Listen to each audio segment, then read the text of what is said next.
Indonesia adalah negara yang bersandar atas hukum. Sebagai konsekuensi dari pernyataan tersebut ialah keharusan di mana diperlukan sebuah tatanan atau perangkat hukum yang mampu mengatur kehidupan bermasyarakat, berbangsa, dan bernegara secara nasional berdasarkan Pancasila dan Undang-Undang Dasar Negara Republik Indonesia tahun 1945. Perkawinan anak mengancam ketahanan nasional dan tidak sejalan dengan jaminan negara dalam pemenuhan hak anak untuk tumbuh berkembang yang optimal. Berdasarkan data Pusat Statistika atau BPS, prevalensi perkawinan anak menunjukkan angka yang sangat memprihatinkan, di mana 1 dari 4 atau 23% anak perempuan menikah pada usia anak. Setiap tahun sekitar 340.000 anak perempuan menikah di bawah usia 18 tahun. Pada 2017, persentase perkawinan anak sudah mencapai 25,17%. Permasalahan perkawinan anak menjadi tantangan bagi negara dalam menjamin hak anak atas kelangsungan hidup, tumbuh dan berkembang serta berhak atas perlindungan dari kekerasan dan diskriminasi sebagaimana tercantum dalam Undang-Undang Dasar Negara Republik Indonesia tahun 1945 serta menghambat dalam tujuan pembangunan yang berkelanjutan atau Sustainable Development Goals yang sudah menjadi komitmen global bersama. Berdasarkan aspek kesehatan, bahwa persalinan ibu di bawah 20 tahun berkontribusi pada tingginya angka kematian dalam persalinan.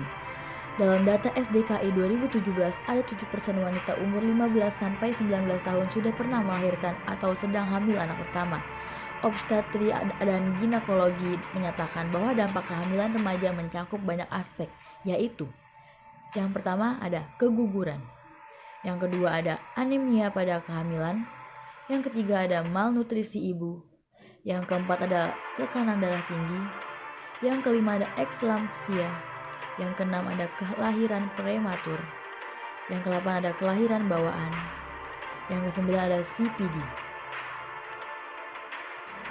Dalam kesepakatan Rapat Kerja Ikatan Dokter Indonesia tahun 2018 di Batam berisi tentang usia minimal menikah adalah 18 tahun, usia minimal hamil adalah 20 tahun. Usia melahirkan membutuhkan kematangan fisik dan hormonal. Jika dilihat dari rentang waktu pubertas normal, perempuan selesainya ada pada usia 18 tahun. Angka ini dihitung dari usia 15 tahun ditambah 13 tahun. Sedangkan untuk laki-laki adalah 20 tahun, yaitu dari perhitungan usia 16,5 tahun ditambah dengan 3,5 tahun. Perempuan di bawah usia 20 tahun memiliki resiko tinggi untuk penyakit dan kematian ketika melakukan fungsi reproduksinya. Penelitian membuktikan bahwa anak perempuan pada perkawinan usia anak lebih beresiko untuk terkena komplikasi karena anatomi tubuh anak belum siap untuk proses mengandung maupun melahirkan.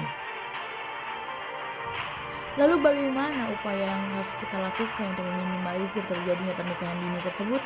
Sejauh ini pemerintah pusat dan daerah telah melakukan berbagai upaya untuk menekan angka perkawinan pada anak. Pada Desember 2018 telah dilakukan peluncuran gerakan bersama pencegahan perkawinan anak yang melibatkan kementerian atau lembaga masyarakat, dan media.